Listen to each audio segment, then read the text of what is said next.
کہ مشکل حالات میں شوہر کا ساتھ دے. اور اس میں حضرت اسما کی مثال ملتی ہے کہ وہ کس طرح حضرت زبیر کے ساتھ ان کے کھیتوں پر کام کرواتی تھی. وہ کہتی ہے کہ حضرت زبیر کا ایک گھوڑا تھا اور میں اس کی دیکھ بھال کرتی تھی، اور میرے لیے گھوڑے کی دیکھ بھال سے زیادہ سخت کام کوئی نہیں تھا. اور اس طرح ان کے اونٹ کے لیے گٹلیاں کوٹتی، اس کا چارہ بناتی، اونٹ کو پانی پلاتی. اور آپ کو پتا ہے کہ اونٹ جو ہے وہ بہت زیادہ پانی پیتا ہے، اور وہ پانی پلانے کے لیے ظاہر کہیں سے نکال کے اس کے سامنے رکھتی ہوگی. ان کے ڈول کو سیتی. پھر نبی صلی اللہ علیہ وسلم نے اس کے کچھ ہی عرصے کے بعد میرے پاس ایک خادم بھیج دیا. وہ گھوڑے کی دیکھ بھال سے میں بری ذمہ ہو گئی، تو مجھے ایسا لگا جیسے انہوں نے مجھے آزاد کر دیا، یعنی اتنا بڑا کام مجھ سے. اس سے پتہ چلتا ہے کہ خواتین نے گھر سے باہر بھی کام کیے ہیں حسب ضرورت، اور جب سہولت میسر آئی تو چھوڑ بھی دیے. پھر اسی طرح وہ حضرت زبیر کے کھیت میں بھی کام کرتی تھی، کھجور کی گٹلیاں سر پہ لاد کے لاتی تھی.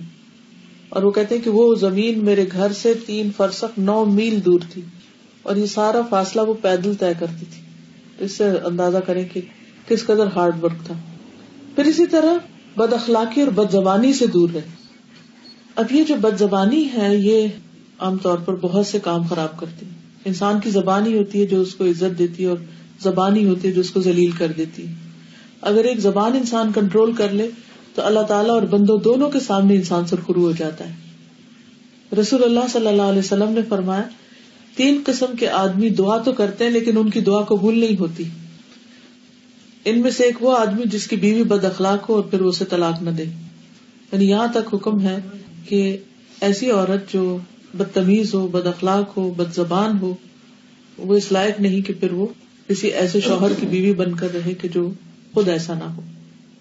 یہ بد زبانی جو ہے یہ صرف دنیا کو جہنم نہیں بنا دیتی بلکہ اس کی آخرت کے لیے بھی بہت سخت نقصان دہ. یہاں تک آتا ہے کہ بعض اوقات انسان زبان سے ایک ایسا کلمہ نکالتا ہے کہ جس کی وہ پرواہ نہیں کرتا کہ اس نے کتنی بڑی بات کہہ دی، تو اس کی وجہ سے وہ جہنم کی اتھاہ گہرائی میں جا پڑتا ہے. تو اس لیے انسان سوچ سمجھ کر بات کرے. پھر اسی طرح یہ ہے کہ بد دعائیں نہیں دینی چاہیے، نہ اپنے آپ کو، نہ بچوں کو، نہ شوہر کو، اور نہ کسی اور کو.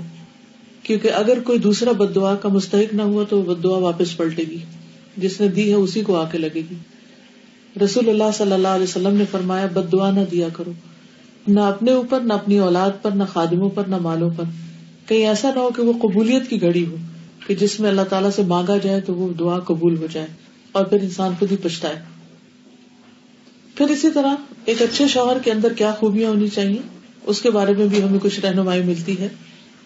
حسن بصری کہتے ہیں کہ اللہ کے نزدیک پسندیدہ بندے وہ ہیں جو اپنے اہل و عیال کو سب سے زیادہ فائدہ دینے والے ہیں. یعنی کہ اچھا شوہر کون ہے؟ جو سب سے زیادہ اپنی بیوی بچوں کا خیال رکھنے والا، کیونکہ یہ اس کی ذمہ داری ہے، یہ اس کے فرائض میں شامل ہے. اگر وہ ان کو اگنور کر دے گا تو پھر کوئی اور انہیں کہاں سے پوچھے. اب ایک باپ جب فوت ہو جاتا ہے، بچہ یتیم ہو جاتا ہے، تو ساری سوسائٹی کی ذمہ داری بنتی ہے کہ وہ ان کے ساتھ حسن سلوک کرے.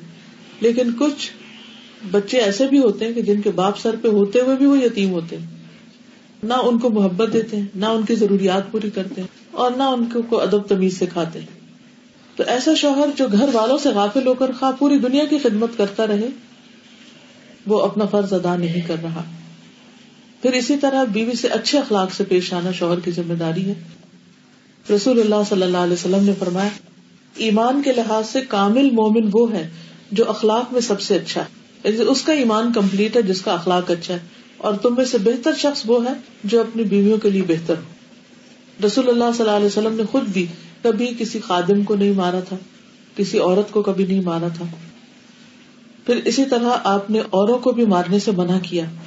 ابو ہریرہ کہتے ہیں کہ نبی صلی اللہ علیہ وسلم نے فرمایا جو شخص اللہ اور یوم آخرت پر ایمان رکھتا ہے اسے کوئی معاملہ درپیش ہو تو بھلائی کی بات کرے یا خاموش رہے. یعنی کوئی بھی مسئلہ ہو تو اچھی بات کرے یا پھر نہ کرے. لوگوں میں تمہیں عورتوں کے بارے میں بھلائی کی وصیت کرتا ہوں کیونکہ وہ پسلی سے پیدا کی گئی، اور پسلی میں بھی سب سے زیادہ ٹیڑھا اس کا اوپر کا حصہ ہوتا ہے.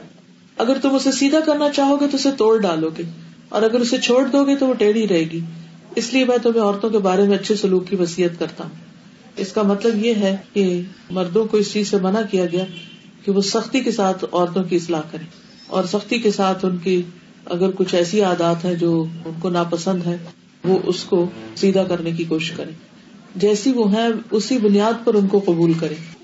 اچھا ٹیڑھے سے مراد یہ نہیں کہ عورتوں کے اندر کوئی خرابی کی بات ہو رہی ہے، مطلب اس سے یہ کہ ان کا اپنا ایک خاص مزاج ہے اور مردوں کا اپنا مزاج ہے.